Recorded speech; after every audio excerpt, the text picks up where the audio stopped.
Hey, we're back. This time we're going to be taking a look at Stellar Armada. It's a cute little pocket micro game, I guess you'd call it, that I kickstarted a while back. Got him in recently, had a little bit of fun with him. There's basically the base game plus the, this one says it's Kickstarter exclusive, but I don't think it really is. It's basically an extra 2 players to play with the original game. Not too much to this game, but it's a lot of fun and a tiny little tuck box. So we'll get right in and take a look.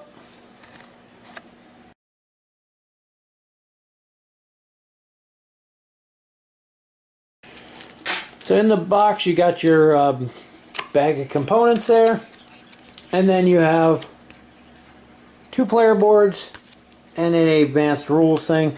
Rules are actually on the back of the player boards. The only downside to that is while you're playing the game, you have everything in front of you. You have all your tokens on here. You can't flip it over to look at the rules, so definitely print out the rules that are available online. It is a huge help.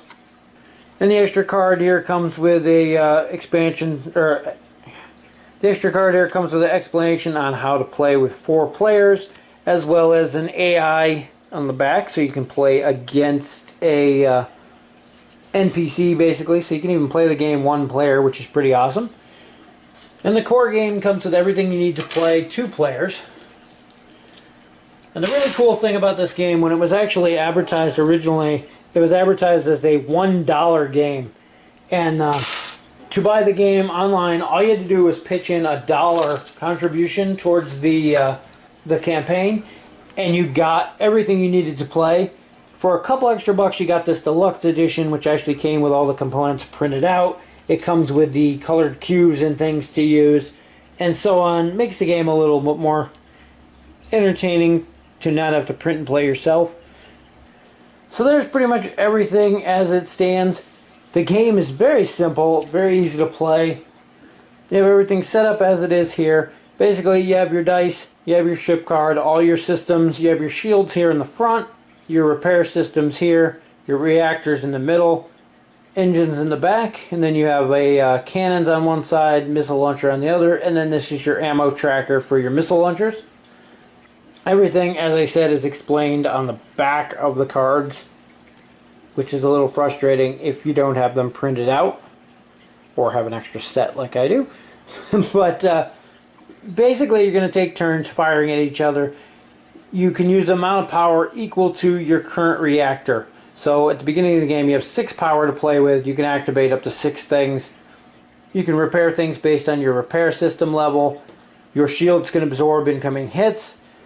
And you can fire your weapons or use your engines.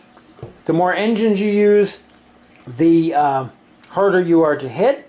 However, you're spending power in engines, you're not spending it in weapons, shields, or to fire, which is kind of needed.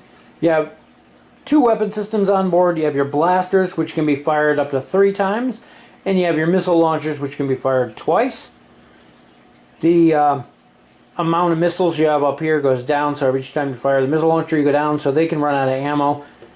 The missiles do 5 points of damage, but again you can run out of ammo. The beams only do 2 points of damage, but they're unlimited. Each time you fire a weapon, you're going to roll a d6. You're basically going to try to beat the opponent's engine current movement +1. On the first turn of the game, everybody counts as having a 3 movement. So you need a 4+ on the first turn in order to hit somebody. So on our turn, we're going to take our character here. We're going to fire one of our missiles at the other player. We fire on the first turn, you need a 4+ to hit. Of course we missed.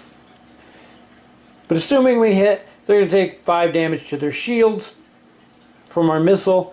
On their turn, they can spend energy to use their repair system to put those shields back up.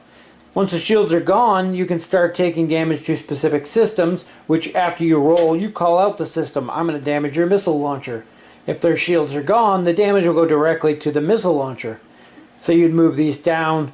When you get to the bottom here, anything after extra gets spilled over to the reactor, up to 2 points. So missile launcher only has 3. A direct hit to the missile launcher would drop you down to 1. Put 2 points over to the reactor, which would drop you down to 4 reactor. The problem is that as the reactor takes damage, you end up with less points to spend, and it's kind of a downward spiral, which makes the game move along pretty quickly. But once you've taken some damage and you're behind, it's extremely difficult to come back.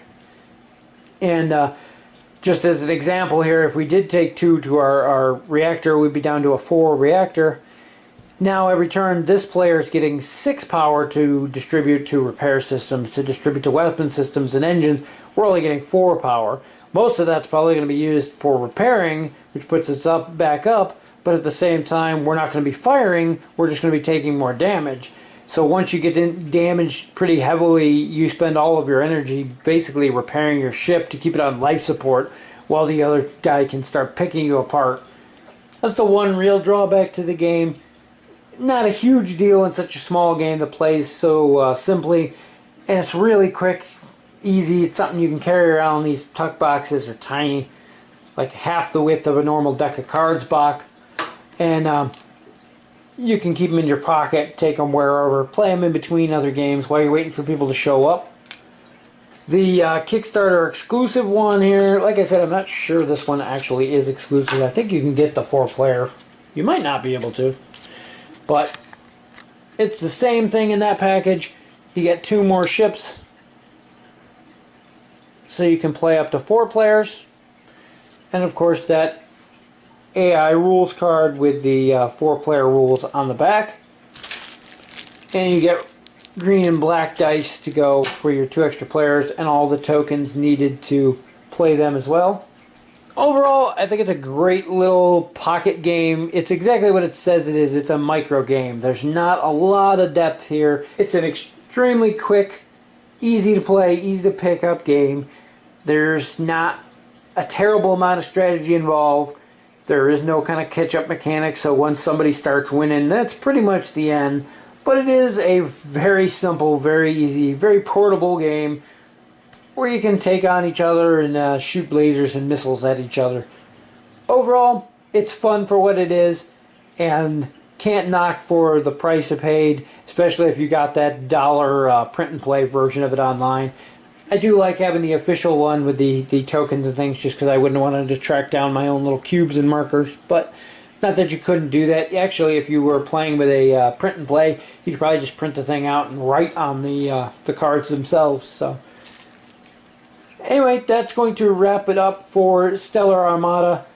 If it looks like something you're interested in, check it out. I do believe he still may have some for sale directly from his website. Anyway, as always, thank you for watching the video, and I look forward to seeing you in the next one.